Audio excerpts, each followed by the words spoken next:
What's up, y'all? It's Zach Nunn. Now listen here. Y'all know what we try to do. We're trying to build, inspire, encourage, empower, all on a platform that affirms Black and brown experiences in corporate America. And it's interesting because as I came up, just kind of coming into myself as a professional, I didn't see a lot of people that looked like me in consulting. I didn't see a lot of people that looked like me in human resources either. But when I would come across someone who looked like me doing something I wanted to do, it gave me encouragement. It gave me a stronger sense of hope that I could do it too. And so it's with that we're really excited to talk to y'all today about and bring you another entry actually into our See It to Be It series.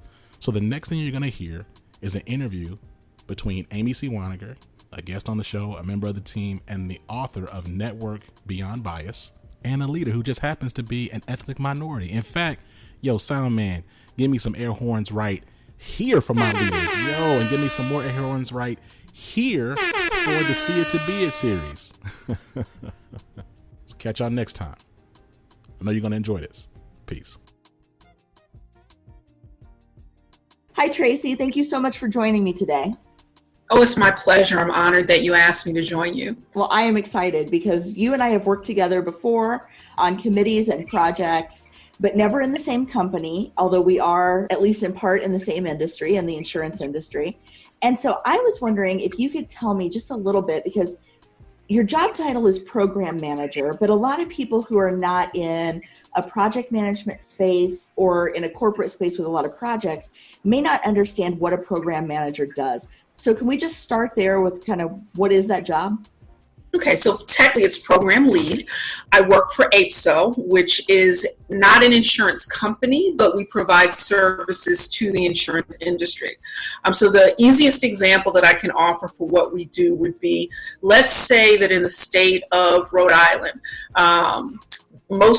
every state actually has a mechanism to handle what's called residual market business for automobile insurance, because in just about every state you have to have automobile insurance to be able to drive. So what happens is that, if Allstate writes 40% of all of the standard automobile business in a state, the state will say, well, you also have to write 40% of the residual market business in that state. The residual market is typically like really high risk drivers that couldn't get insurance other ways, right? Essentially, exactly. People who are unable to get insurance through the standard market for a variety of reasons.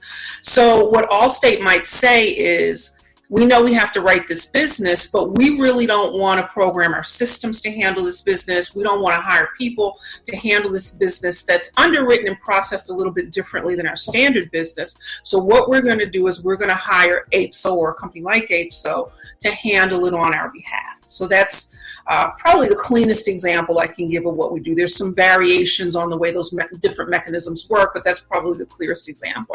Okay, so program lead, my responsibility is a little bit of underwriting, a little bit of program or project work. If we have to implement changes in the system, I'd be involved in the business requirements and working with the technical folks to make sure that our systems can accommodate what it is that we need to do from an underwriting and processing perspective.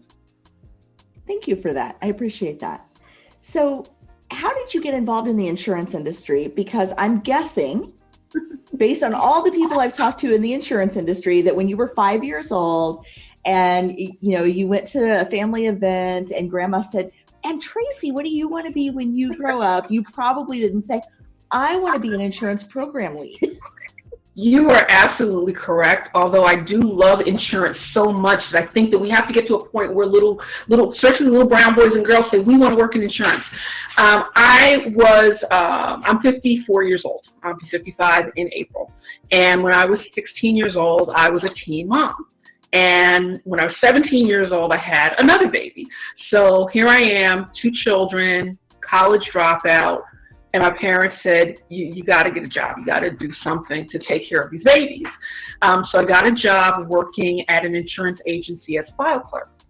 And one day, everybody was busy. The phone rang. I answered the phone, and it was a very simple call that I was able to answer because I'd been listening to the people who were customer service representatives, so I just handled the call.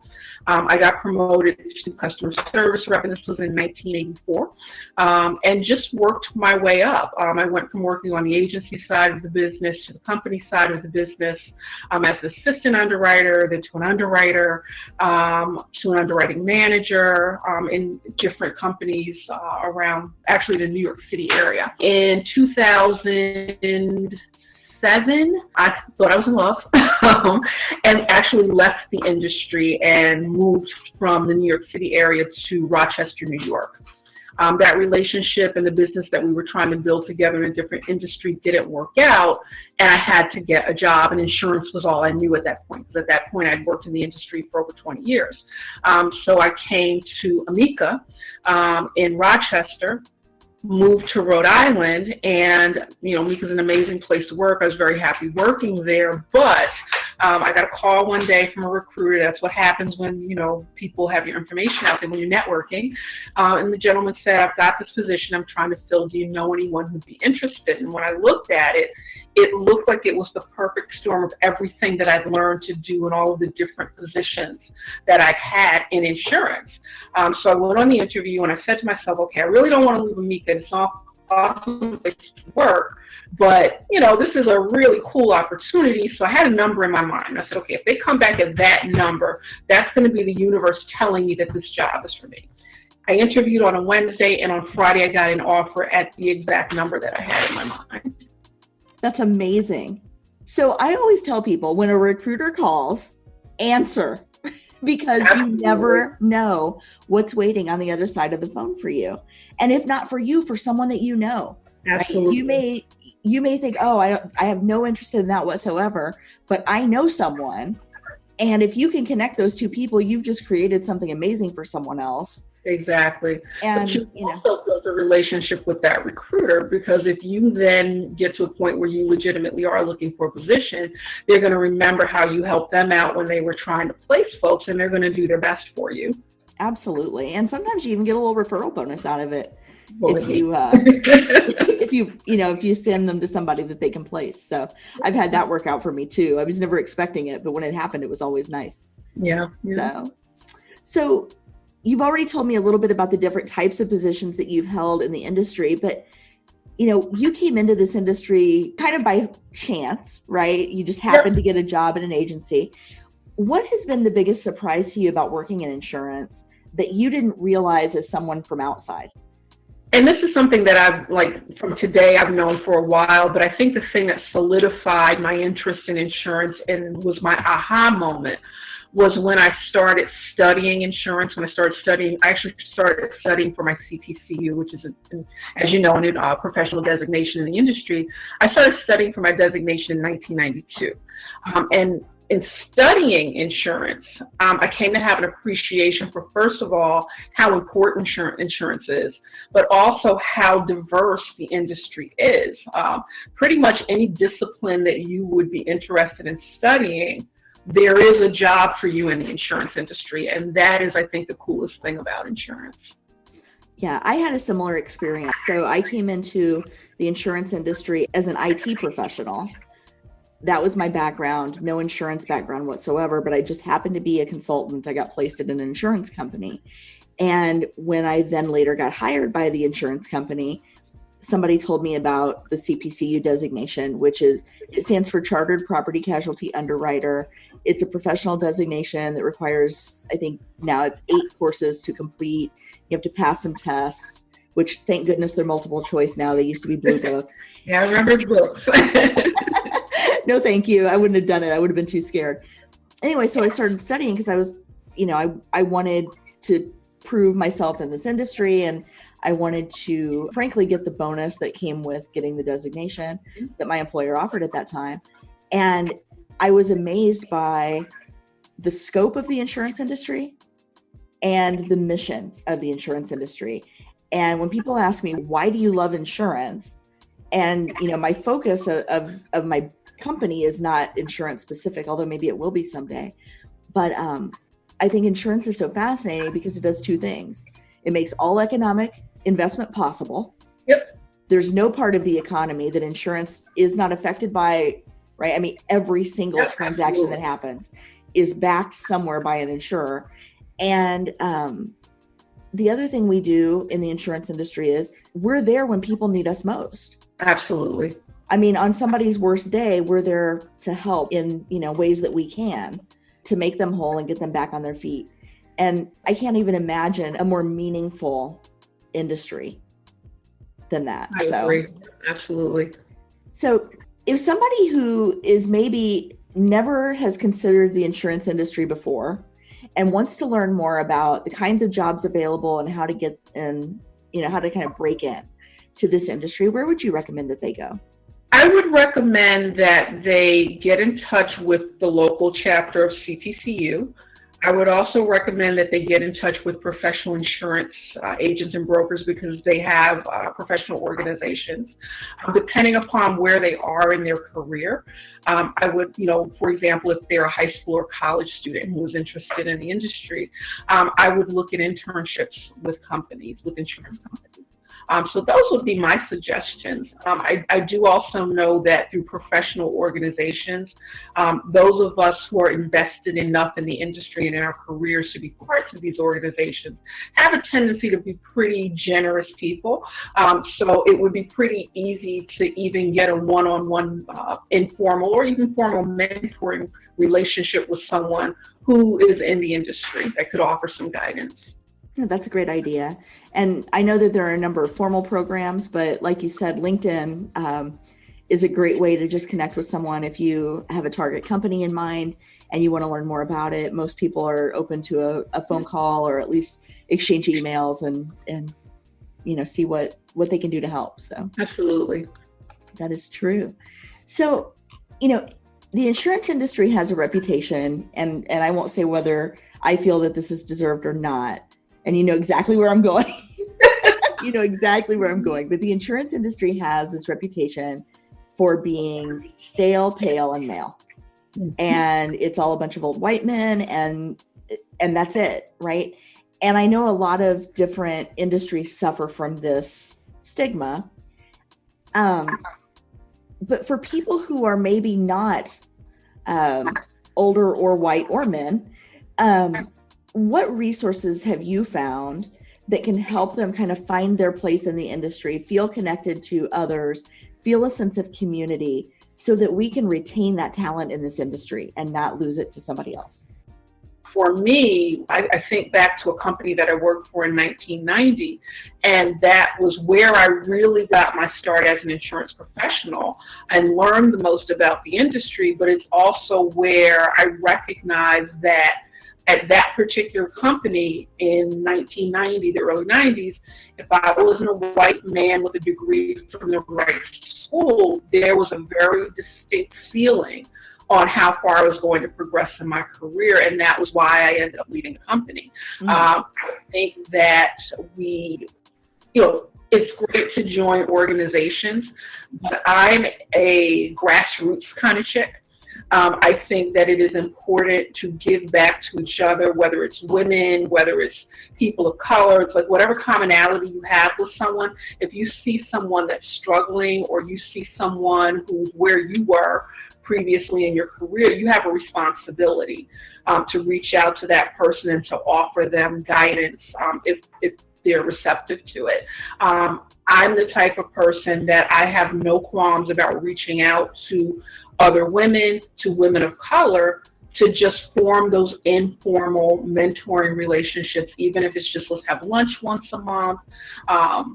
There's people I don't even work with anymore. It just might be like an email or a LinkedIn message every now and then.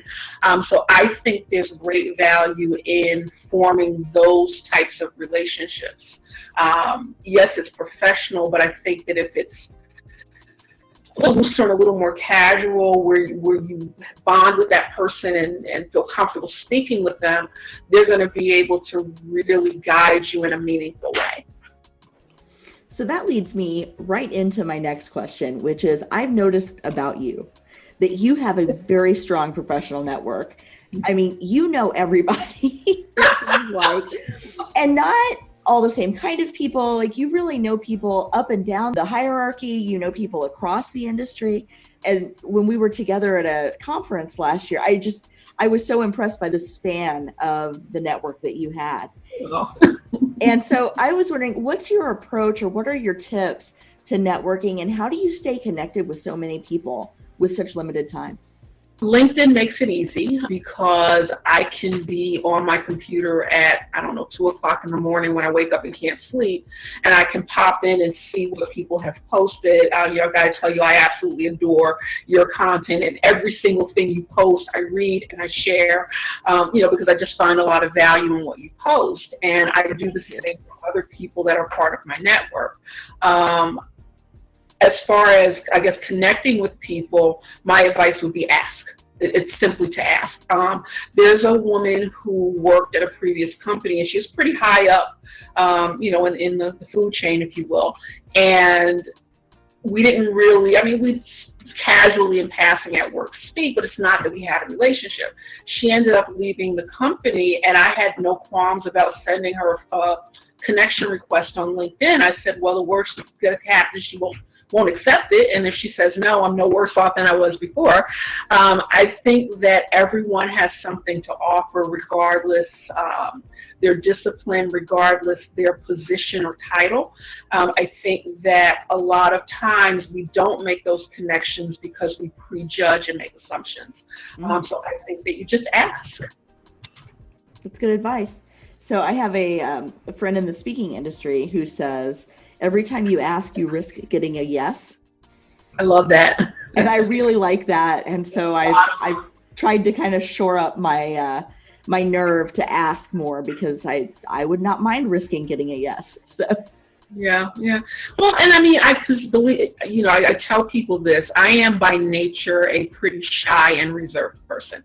I grew up as the kid who got teased a lot in school, and that whole thing. So not a lot of self-confidence in my younger years. But when you get to a point where you got kids to feed, and you recognize that the higher you achieve in your career, the more money you're going to make, you kind of put that to the side. You put your game face on, and you make what magic happen you need to make happen. And what happens is that as you practice that, even if you say to yourself, I'm going to try to connect with one new person this week.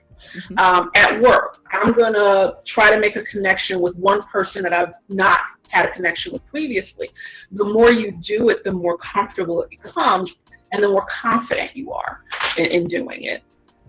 That is absolutely true. And I think a lot of people see networking as something very fake and forced and inauthentic, and they don't feel good about it, right? It kind of leaves like an icky feeling about it. And when you approach it from almost gamifying it, I've done that in the past, right? I'm going to meet 3 people today. I'm going to help 3 people with something, whether it's I'm going to carry somebody's bag, or I'm going to hold open a door and say hello, like something. And so I think sometimes just kind of reframing how we think about networking can make a huge difference in our behaviors and our attitudes, and ultimately in our results. Right. You said something that I think is very important, that networking, connecting with people, if you treat it as what can you do for that person versus what can I get from that person, because people know when you're being fake. People know when you're, just have your hand out or you're looking for something. But we need to, first of all, not undervalue ourselves and recognize that we each bring something unique. Like there's only one me. Nobody else brings exactly what I bring in this combination. And we have to recognize that that has value, and that other people will see that value. And if we focus on what can we offer others, even if it's a small kindness, those things, the universe will bring those things back to you. Absolutely. Absolutely. So I know that in addition to your day job, you also volunteer with the CPCU Society's Diversity and Inclusion Committee. And I know what a time commitment that is, because I'm on the committee as well. Yes. But can you tell me how and why you got involved? I got involved because I was asked. David Mosby, who's also on the committee with us, I was new to Rhode Island, and I'm on the board of the local chapter as well. And I was moving to Rhode Island. I said, I don't know anyone. I want to, meet folks. So joining this organization would be a great way to make friends and immerse myself even more deeply in my industry. So that my request to volunteer resulted in me being asked to be on board. And my relationship with David resulted in him asking if I was interested in being on the diversity committee. It is a lot of work, but I think that it is important. I think the idea of diversity and inclusion has evolved so much over the years. When a lot of people hear diversity, they think racial diversity, they think, gender diversity, but there's so many other types of diversity. And it really, I think, is about making sure that there are opportunities for everyone. But I think it's also toward being a catalyst for the mindset that needs to happen so that opportunities are there for everyone automatically. We don't have to say, we have to go out and make sure that we have a person of color. There's a person of color because we've just organically created a culture and a society where people of color are in our community, so of course they're going to have a role in our company, in our organization. Absolutely. And I tell people, if you look around and you don't see someone's group represented, it's because you've got work to do to make people feel welcome and make people feel comfortable there. The responsibility is not on others to seek you out, right? And so I'm thrilled to be a part of the Diversity and Inclusion Committee because I see that what's coming for us in terms of our talent, right? We have so many people on the verge of retirement in the insurance industry, and we just don't have the groundswell of interest among young people that we need to replace all of that knowledge and all of that talent. And so I think, we're going to have to get beyond the certain people from certain schools. Yep. And, really reach out, broadly and show people what we've got and why we're such a good place to have a career, right? Right. I think it's about building the excitement about the industry. Insurance isn't sexy to most people. And I think that, the work that we do, particularly with CPC Society and Diversity and Inclusion Committee, is to educate the public about the excitement. It's kind of our job to get them excited about insurance and to show them what next level opportunities there are. It's not just sitting behind a desk in a blue suit and white shirt and red tie. Absolutely true. Absolutely true. So I wanted to ask you too about role models. Do you have any professional role models? And if so, what about them inspires you? So there's the woman that I mentioned that used to work with me, and I consider her a role model. There's a few things about her that resonated with me. First of all, she's very tall like I am. And that's something that it took a lot of years for me to overcome, because there's a tendency when you're quite tall to not want to intimidate people. So you tend to you slump a little, you try to make yourself small.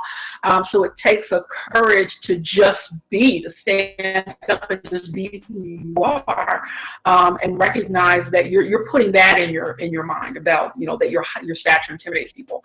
But she had such a grace about her, and just a way of connecting with people, and she just influence. She had such presence and influence, and that is something that I admired greatly, and something that I work toward emulating.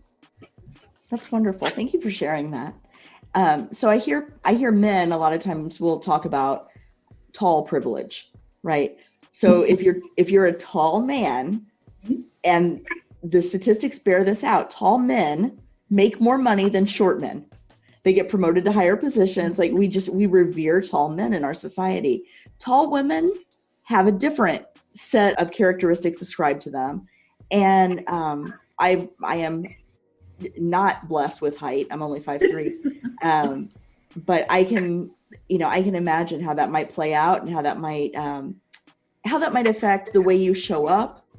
And, if you're trying to make yourself smaller physically, you're probably also trying to minimize your presence in a room and minimize your contribution and not call attention to yourself. and not let the best of you thrive in an environment?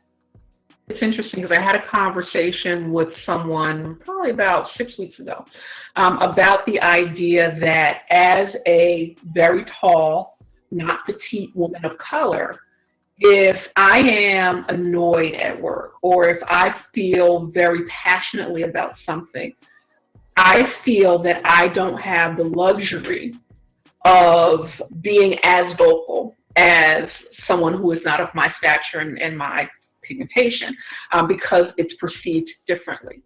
If you're vocal about a frustration, I would imagine that the word that comes back to you is angry. Yes. Or aggressive. Yes.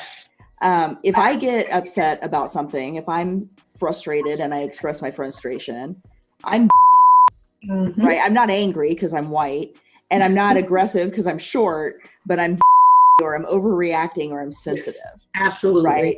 And so I think that we all kind of operate in these constraints of words that are going to be used to describe us to kind of keep us in check. Yes, absolutely. Because I don't like it when people say that I'm being sensitive. It's like, no, I'm not being sensitive. You're being a jerk. But that's not on me. Right. But I can understand how that would be a struggle.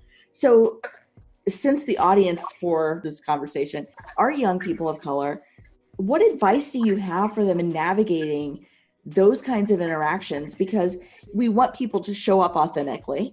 Absolutely. Right? But we don't want to lay a trap for people who, the moment they speak up and advocate for themselves, they get labeled in a way that's damaging to their careers.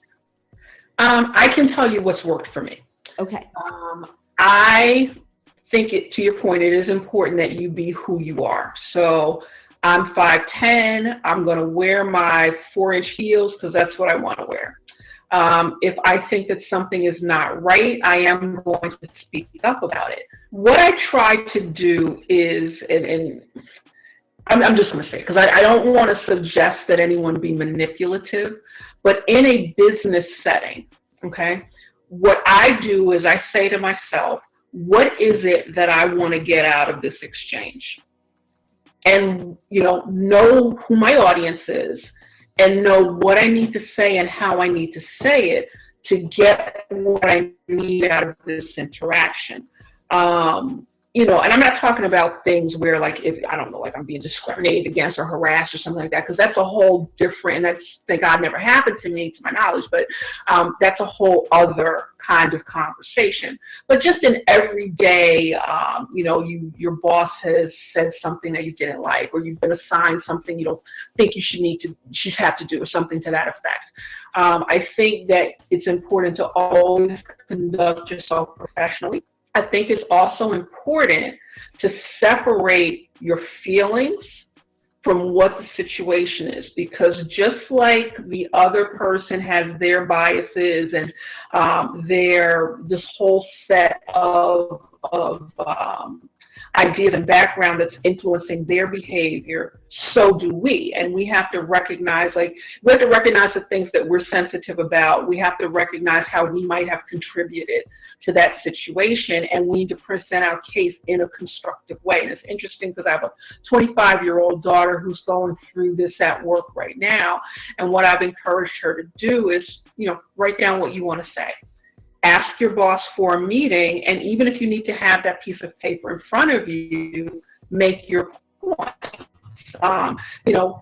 If you feel a certain way, rather than saying you make me feel you did you, I would turn that around and say, when you say or do, I perceive it as, because what you're then doing is you're taking ownership of your feelings, and you're very clearly drawing that path from, this is what happened, this is how I felt, and this is how I responded to it. What we're going to do now to fix it.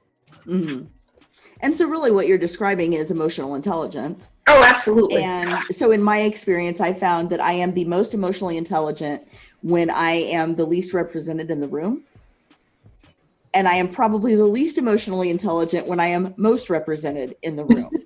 And so I try, once I recognize that about myself, I try very hard to think about the dynamics of a meeting or the dynamics of a conversation? And do I need to kind of practice some of those skills because I'm dominating and maybe running over someone who doesn't feel safe to speak up with me? Right. Right. And so I think that if we can all do our part, right, to recognize when maybe we've got a little bit more influence or a little bit more social power, and kind of back off a little bit and make some space.